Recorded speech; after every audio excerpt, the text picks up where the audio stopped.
नमस्ते, हाय, हेलो, कैसे हैं आप सब। चलिए कहानी शुरू करते हैं, जहाँ अविनाश और अमृता एक दूसरे से ये बहस करने में लग जाते हैं कि रोटी कौन बनाएगा। आखिर में अमृता अपनी आंखें बड़ी बड़ी करके अविनाश की तरफ घूर कर देखती है, जिस पर अविनाश कहता है इशारों में, क्या हुआ। जिस पर अमृता कहती है, मैं बनाऊंगी और मैंने कह दिया सो कह दिया, ये फाइनल है। ठीक है, तुम बनाओ। अविनाश ये कहकर अपने कमरे में चला जाता है और बहुत खुश हो रहा होता है।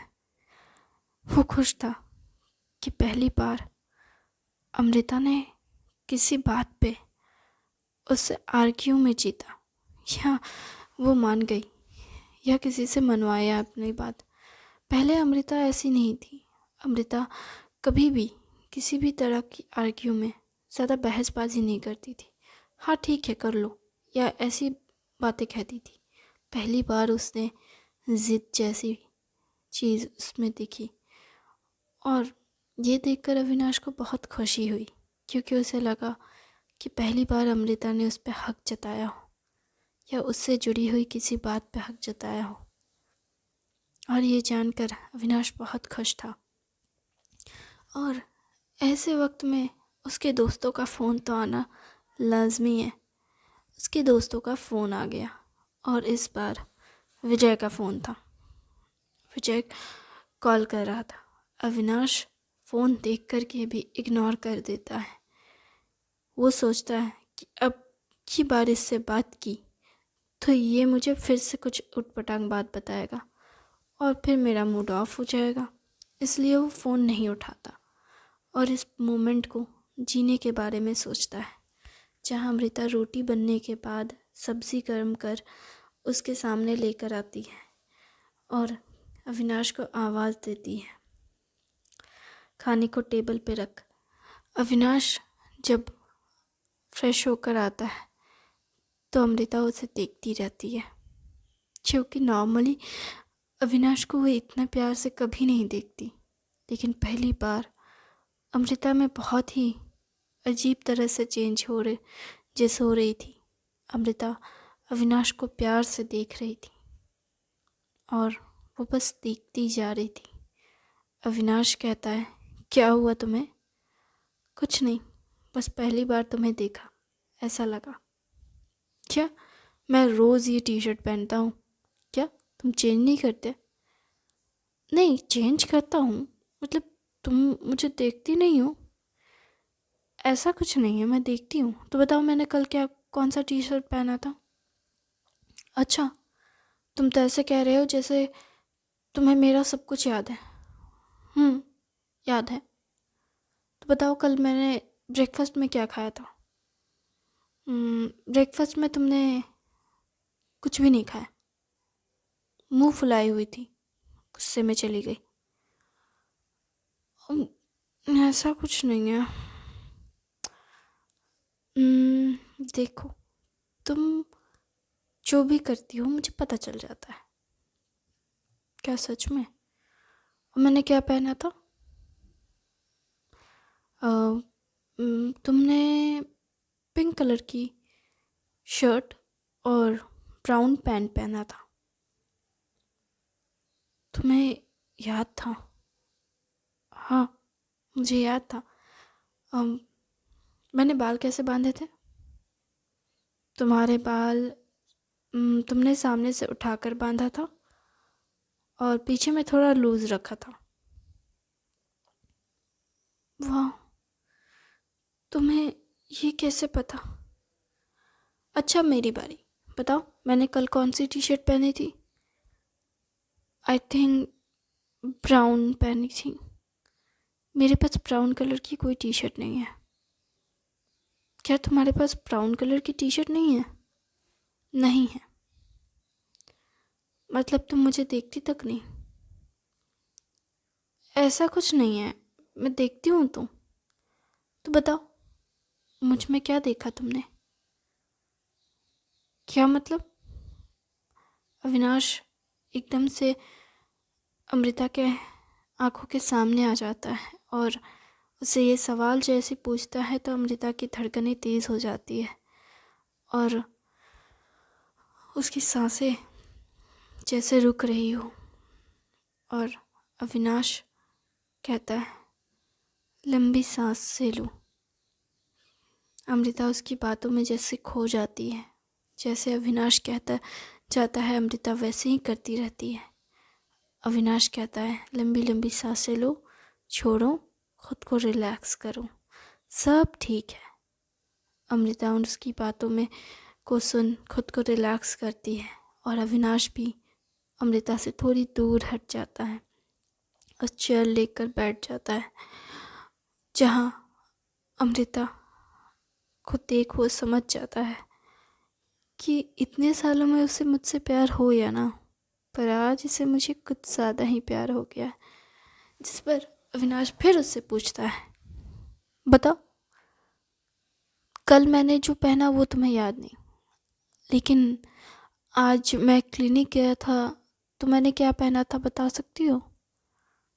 हाँ, वाइट शर्ट और ब्लैक पैंट और बस इतना ही था। हाँ, साथ में तुम्हारी फेवरेट घड़ी, तुम्हें पता है वो मेरी फेवरेट है।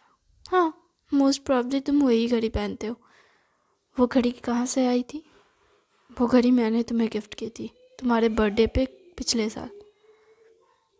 वाह, तुम्हें इतना सब याद है।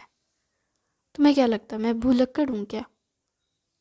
नहीं, बस मुझे लगता था कि तुम मुझसे प्यार नहीं करती। मैं ही हूँ जो तुम्हारे पीछे भागता रहता हूँ। ऐसा कुछ नहीं है, ऐसा कुछ नहीं है। ये मुझे अब महसूस हो रहा है, लेकिन पहले मुझे कभी ऐसा महसूस नहीं हुआ। तुम खाने पे ध्यान दो, समझे? खाना ठंडा हो रहा है, ये गरम गरम खाने में अच्छा लगता है। अमृता ये कहकर बात को टाल देती है और खाना खाने लगती है। अविनाश कहता है, ठीक है, पर मुझे खुशी है कि आज पहली बार तुमने मुझसे ज़िद की। क्या मैंने ज़िद की? नहीं, मुझे लगा पहली बार तुमने मुझ पे हक जताया हो। खाना खाते हैं। खाना खाओ, मैंने कहा, ठंडा हो जाएगा। अविनाश खाने से ज़्यादा अमृता पे कॉन्सेंट्रेट कर रहा था, उसे देखे जा रहा था।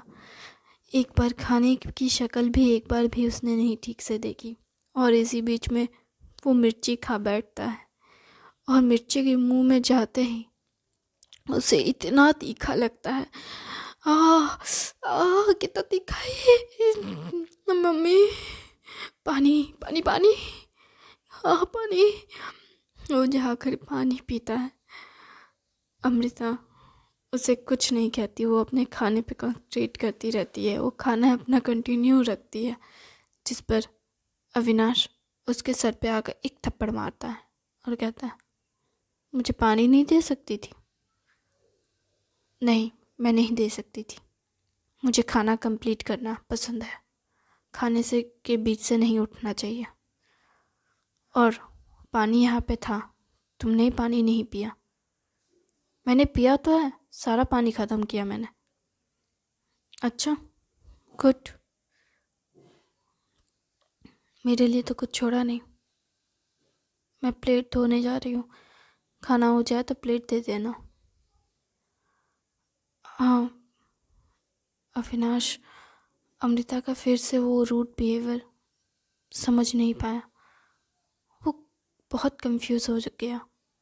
अभी थोड़ी देर पहले ऐसा लगा जैसे उसकी आंखों में उसे प्यार दिखा और थोड़ी देर बाद उसकी आंखों में गुस्सा, दर्द, नफ़रत, ये सब दिखा। वो बहुत कंफ्यूज था कि आखिर उसे मुझसे प्यार है भी या नहीं। उसकी बातों में पता नहीं क्यों दर्द है, लेकिन उसे समझ नहीं आता कि क्यों। अमृता ये एक्सेप्ट नहीं कर पाती है दिल से कि वो उससे प्यार करती है। वो कहती तो है कि वो प्यार करती है, लेकिन क्यों वो प्यार उसे इतने सालों में कभी नहीं दिखा, लेकिन आज दिखा। और जैसे ही उसने बात की इस बारे में, अमृता चिढ़ गई और फिर से पहले जैसी हो गई। जैसे वो प्यार एक मौसम के जैसा बदल गया 1 सेकंड में। वैसे तो मौसम भी इतनी जल्दी नहीं बदलते, लेकिन अमृता का बर्ताव हमेशा बदलता रहता है, और वो इतनी जल्दी बदल जाता है कि अविनाश हमेशा परेशान हो जाता है। लेकिन फिर भी वो कोशिश करता रहता है अमृता के दिल में अपनी जगह बनाने की, और उसे लगता है कि वो इस बार उसके दिल में जगह बना कर रहेगा। और अविनाश की ये कोशिश उसे आज नज़र आई, और इसलिए वो बहुत खुश था। जितना वो परेशान था उतना ही ज़्यादा वो खुश भी था, और इसलिए वो अपना खाना कंप्लीट करके अमृता के पास जाता है उसके बर्तन धोने में मदद करने के लिए। लेकिन अमृता कहती है, नहीं, मैं खुद कर लूँगी, तुम्हें ये सब करने की ज़रूरत नहीं, मैं कर सकती हूँ। मुझे मेरे काम में परेशानी पसंद नहीं, या किसी और की दखल अंदाजी नहीं पसंद, तुम जाओ। ठीक है, लेकिन मैं तो बस तुम्हारी मदद करना चाहता हूँ, और अक्सर तो हम मिलकर ये काम करते हैं, फिर आज क्यों नहीं? मैंने कहा ना, मुझे अकेला रहना है, तुम जाओ, मुझे काम करना है। अमृता, क्या हुआ है? तुम मुझे बता सकती हो? अविनाश की ये बात सुन वो बर्तनों को छोड़ अविनाश का हाथ पकड़ उसे किचन से बाहर लेकर जाती है और उसके कमरे में ले जाकर उसे कहती है, मुझे नहीं पता, एंड आई एम सॉरी कि मैं तुमसे ऐसे बर्ताव कर रही हूँ, लेकिन प्लीज़ मुझे थोड़ा वक्त दो। मैं कोशिश कर रही हूँ, पर किस बात की कोशिश कर रही हो तुम? मुझे भी नहीं पता। ठीक है, मैं नहीं जानती, प्लीज़ मुझसे इस तरह से बात मत करो, मुझे नहीं समझ आता, पर मैं तुम्हें प्यार करता हूँ अमृता। हमें जानती हूँ, लेकिन मैं मैं कुछ नहीं कर सकती। मैं नहीं जानती कि मैं ऐसी क्यों हूँ, पर मैं बस इतना जानती हूँ कि मैं इस तरह से मैं नहीं जानती। तुम ये कहकर अमृता कमरे से बाहर आ जाती है और कमरे को लॉक कर देती है। अविनाश उसके पीछे जाता उससे पहले ही अमृता दरवाज़ा बंद कर देती है और किचन में आकर काम करने लगती है। और खुद से ही अमृता परेशान हो जाती है, खुद से ही सवाल जवाब करने लगती है। आखिर मैं क्यों अविनाश के साथ ऐसा रूड व्यवहार कर रही हूँ? आखिर क्यों? वो मेरे साथ इतना अच्छा है, फिर भी मैं जब भी वो मुझसे ऐसी बातें करता है तो मैं क्यों खुद में इतना परेशान हो जाती हूँ? मुझे क्यों यह सही लगता है, लेकिन फिर भी सही नहीं लगता, जैसे मैं कुछ गलत कर रही हूँ। क्या है वो? मुझे क्यों नहीं समझ आ रहा।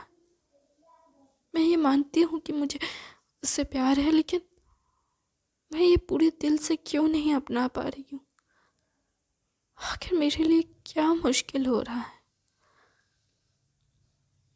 यह खुद से कहते हुए अमृता किचन का सारा काम करने लगती है और पूरा किचन साफ करके फिर लिविंग रूम साफ करने लगती है, डाइनिंग रूम साफ करने लगती है। वो पूरा घर की सफाई करने लगती है, जैसे उसे इस सब से पर भागना हो, सारे सवालों जवाबों से पीछे भागना हो, हटना हो, लेकिन उसे कोई जवाब नहीं मिलता। फिर आखिर में वो दरवाज़ा खोलती है अविनाश का और अविनाश से जाकर गले लगा लेती है। उसे कहती है, मुझे नहीं पता। जिस पर अविनाश कहता है, कुछ कहने की ज़रूरत नहीं, तुम मेरे साथ हो इतना काफ़ी है, और कुछ नहीं चाहिए। अमृता रोने लगती है। अविनाश कहता है, एक बात पूछूं? हाँ। तुम मुझे छोड़कर कभी नहीं जाओगी ना? अमृता कहती है, नहीं, कभी नहीं, क्योंकि तुम जैसा कोई हो ही नहीं सकता। मैं इतना गुस्सा करती हूँ, इतना चिढ़ जाती हूँ, फिर भी तुम मुझे छोड़कर नहीं जाते। तुम पागल हो गया। मैं तुम्हें कभी छोड़कर जा ही नहीं सकता। पर क्यों? क्योंकि मैं तुमसे प्यार करता हूँ। प्यार तो 4 दिन की चांदनी की तरह है, जिंदगी की मुसीबतों में पीछे हट जाती है। फिर तुम मेरे साथ क्यों हो? मैं इस सवाल का जवाब दे देता, लेकिन मुझे इसका कोई जवाब नहीं पता। मुझे बस इतना पता है कि मैं तुम्हारे साथ रहना चाहता हूँ, चाहे परिस्थितियाँ हमारे साथ हो या ना हो, हम साथ रहना चाहते हैं। क्या तुम बस इतना ही कहना चाहते हो? हाँ। अमृता और अविनाश एक दूसरे को और कस के गले लगाते हैं और अमृता के आंसुओं से अविनाश का शर्ट भीग जाता है। अविनाश कहता है, देखो, अगर तुम किसी के लिए रो रही हो तो मतलब तुम मुझसे बेइंतहा प्यार करती हो। ये बकवास कितने कही है। अगर कोई तुम्हें रुला दे तो मतलब तुम्हारा प्यार सच्चा है, और मैंने अगर तुम्हें रुलाया है तो मतलब तुम मुझसे बहुत प्यार करती हो, और ये जानना काफ़ी है मेरे लिए। अगर तुम शब्दों में ना कह सको तो तुम्हारी आंखें सब कह देती है, और मुझे तुम्हारी आंखों में जो दिखता है वो काफ़ी है। तुम्हारे शब्दों की मुझे ज़रूरत नहीं, पर अगर तुम कभी मुझे शब्दों से कह सको तो मुझे खुशी होगी। मैं जानता हूँ कि तुम्हारे लिए तुम्हारे शब्दों से कह पाना मुश्किल होता है। मैं नहीं जानता ऐसा क्यों है, पर मैं इतना जानता हूँ कि तुम्हारी आंखों में जो दिखता है वो मेरे लिए है, और मुझे वो प्यार अच्छा लगता है जो तुम्हारी आंखों में मेरे लिए दिखता है। मैं इतने में खुश हूँ क्योंकि तुम्हारी नज़रें हर जगह से मुझे तलाशती हैं, और वो तलाश मुझे सुकून देता है। भले ही कुछ अधूरा है, लेकिन फिर भी मुझे पूरा लगता है। शायद हम अधूरे रहेंगे, लेकिन ये दुनिया के लिए होगा। मेरे लिए तो हम पूरे रहेंगे। सच? क्या सच कह रहे हो? हाँ, बिल्कुल सच कह रहा हूँ। हम हमेशा पूरे रहेंगे। थैंक यू वेरी मच इस कहानी को सुनने के लिए। मुझे उम्मीद है आपको अच्छी लगेगी।